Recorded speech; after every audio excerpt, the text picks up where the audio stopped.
Dasturimizda sportga oid xabar. Jizzaxda kurash sport turiga ixtisoslashtirilgan mahorat maktabi bunyod etilmoqda. Sharof Rashid tumanidagi Yangi O'zbekiston massivida qurilayotgan mazkur maktab kelgusi o'quv yilidan o'z faoliyatini boshlashi kutilmoqda. Mamlakatimizda sportga e'tibor yuqori darajada. Bunda olimpiya turlari bilan birga milliy sport turlarimizni ham rivojlantirish, ommaviyligini oshirish, iqtidorli yoshlarni tarbiyalash ishlariga alohida e'tibor qaratilmoqda. Jumladan buyuk ajdodlarimizdan meros qolgan kurashimizni ham boy an'analari va qadriyatlarini kelajak avlodlarga yetkazish, yosh polvonlarni tayyorlash ishlariga jiddiy e'tibor qaratilyapti. Dunyo bo'ylab kurashimiz nufuzi ham ortib bormoqda. Bu borada Prezidentimiz tomonidan 2020-yilda qabul qilingan kurash milliy sport turini rivojlantirish va uning xalqaro nufuzini yanada oshirish chora-tadbirlari to'g'risidagi qarorida yana bir qator muhim vazifalar belgilab berilgan edi.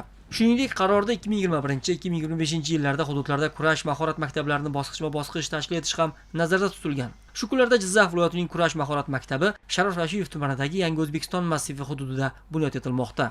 Hozir turgan joyimiz asosiy binosi bo'lib turib, bu yerda birinchi navbatda yotoqxona, oshxona va faollar zali, eng asosiyimiz mana sport zalimiz ham mavjud. Sport zalimiz 30 ga 48 o'lchamli bo'lib, 3 ta gilamdan iborat bo'ladi. Bu yerda xalqaro musobaqalarni o'tkazish standartlariga ham mos keladigan darajada mana shu qurib bitkazilmoqda. Mahorat maktabining asosiy vazifasi terma jamoalarga sportchilarni yetkazib berish hamda Osiyo va jahon chempionatlariga sportchilarni tayyorlab borish. Mahorat maktabimiz 7-sinfdan qabul qilinib boshlaydi to 11-sinfga qadar.